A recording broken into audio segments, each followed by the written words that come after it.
Ողջույն ձեզ սիրելի հարազատներ, այս զայնագրության մեջ ես ձեզ ուզում եմ խոսեմ երկու վերջերս տեղի ունեցած դեպքերի մասին, որոնք որ ցնցել են մեր հասարակությունը, մեզ շատ նեղացրել են, մեզ շատ վիրավորել են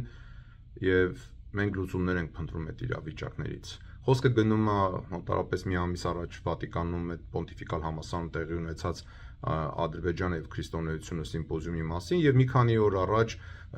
Պատրիարք Կիրիլի հարևան երկրի առաջի տիկնոջը տված Սուրբ Օլգայի շքանշանի մասին, որից ինչպես ասացի, մենք վիրավորվել ենք, նեղացել ենք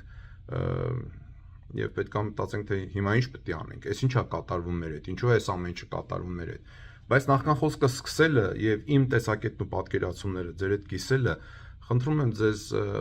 ավելի ճիշտ ուզում եմ ձեզ ասել, որ ես այս խոսքը հատուկ ասում եմ մեր ազգի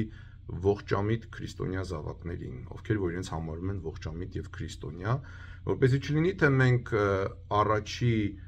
զայրալից ու sense վիրավորական մտքով միանգամից վերաբերվենք այս ամեն ինչին, որ շատ հաճախ անում ենք, հա, դուք տեսել եք օրինակի համար Երևանի փողոցում կամ միտեղ երկու մեքենա բախվում են իրար, վարորդները ելնում են միանգամից կռիվ են անում, ծեծում են իրար։ Ինչի կամ հիշում եք մի քանի օր առաջ Երևանում մեքենան բախվել էր ավտոբուսին եւ ավտոբուսի վարորդին դանակարել են։ Ինչի, միթե ուրիշ ձև չկա, միթե ագրեսիան ու այդ զայրույթը ու այդ բարկությունը առաջի ու միակ հնարավոր տարբերակն է։ Մենք պետք է մի քիչ մտածենք ու հասկանանք, թե այս ինչա կատարում մեր հետ եւ Աստված ինչ գործ է անում մեր ազգի հետ։ Ուրեմն մենք շատ վիրավորվել ենք, մանրաժենք ընկել, որ մեր բարեկամները մեզ սենց են վարվում։ Ժողովուրդ, մենք պետք է հասկանանք, որ այս աշխարհում մեզ ոչ մեկը ոչ մի բան պարտք չի։ Եվ հենց այնց ոչ մի բան չի կատարվում այս աշխարհում, որ մենք պետք է հասկանանք ու մտածենք, ոտքի կանգնենք, գոտիներս ձգենք, թափ տանք մեր վրայից այս անաստվածության, մեղքի, եսասիրության, գոռոզության փոշին ու ուրիշ տեսակի կյանք ապրենք, այնպիսի կյանք, որ մեզ հարգեն, մեզ հետ հաշվի նստեն, մեզանից ակնածեն, ամենակարևորը, որ մեզ հարգեն։ Ինչպես է դա լինում, որպեսզի դա լինի, մենք պետք է հասկանանք, թե մենք ով ենք, ինչ տեսակի ազգ ենք, ինչ գործ է անում Աստված մեր հետ։ Նայեք պատմությանը, եկեք մի հատ հետադարձ Հայաց նայենք։ Դրախտը, որը ստեղծվել է այս հողատարածքում, որի վրա որ մեր ազգն ապրում է, Տիգրիս եւ Եփրատ գետերի սկզբնամասում։ Դրանից հետո Նոյան տապանն իջավ Արարատ լեռան գագաթին, էլի այն տարածքում, որտեղ որ մենք ապրում ենք։ Հայկը եկավ այստեղ Նոյի մոտ, այն տարածքում, որտեղ որ մենք ապրում ենք։ Դրանից հետո քրիստոնեության ժամանակ 12 առաքյալները ցրվեցին ամբողջ աշխարհում մեկ, 12-ից 2 առաքյալ եկան Հայաստան։ Հայաստանը շատ կարևոր եւ հայ ժողովուրդը շատ կարևոր են Աստծո ծրագրերի համար։ Դրանից հետո 301 թվականին խնդրում եմ կարդացեք Ագաթագեղոսի հայոց դարձի պատմությունը ու տեսեք, թե Քրիստոսը ինչ գործ է արել մեր ազգի մեջ։ Դրանից հետո նայեք այսօր պատմությանը։ Եթե դուք եղել եք Երուսաղեմում, քրիստոնեության ամենամեծ ու կենտրոնական սրբավայրը դա Երուսաղեմի Սուրբ Հարության տաճարն է։ Ուրեմն Սուրբ Հարության տաճարը, որտեղ որ գտնվում է եւ Գողգոթան, որտեղ որ Տեր Հիսուս Քրիստոսին խաչել են, եւ Սուրբ Հարությունը, այսինքն գերեզմանը դատարկ, որտեղից Տեր Հիսուս Քրիստոսը երրորդ օրը հարություն է առել, գտնվում է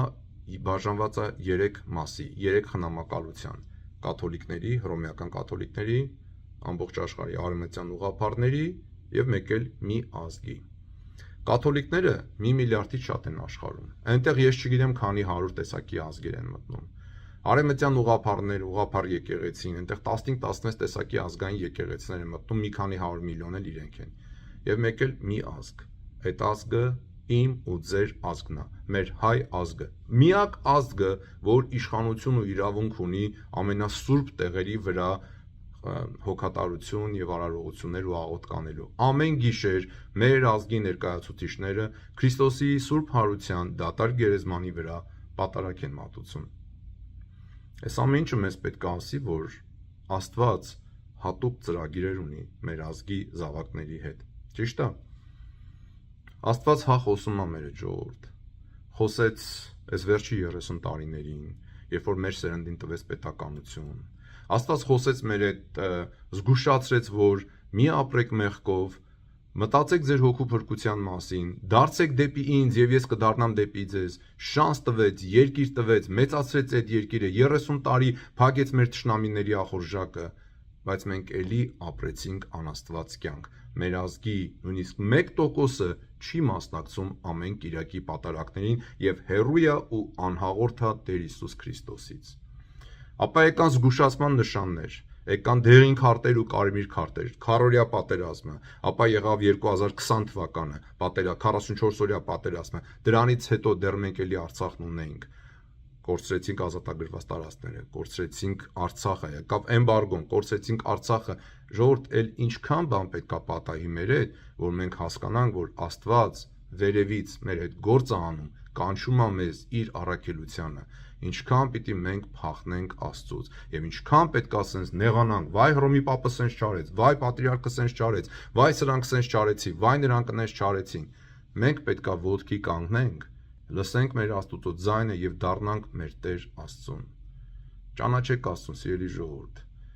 Մեր Աստված մեզ այնքան է սիրում, ինչպես սիրող հայրը, որ ինքը սեր է, որ ինչքան փախնենք մենք իրանցից, ինքը քաշելու է մեր ականջը, քաշելու է, բռնելու է մեզ, հետա տանելու, ասելու է երեխեք կործանման եք գնում, մի գնացեք կործանման, դարձեք դեպի ինձ եւ ես ձեզ կդառնամ դեպի ձեզ։ Չէ՞ որ մենք նույնն ենք վարվում մեր երեխաների հետ, ովքեր չեն լսում իրենց ծնողներին եւ գնում են կործանման ճանապարհով։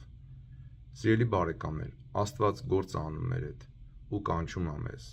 Ինչքան պիտի մենք մաշվենք, ինչքան մենք պիտի նեղանանք այս աշխարհից, մինչև որ հասկանանք, որ ուրիշ ճանապարհ չկա, որովհետև Աստված կանչում է մեր ազգին, ասելով դարձեք դեպի ինձ եւ ես կդառնամ դեպի ձեզ։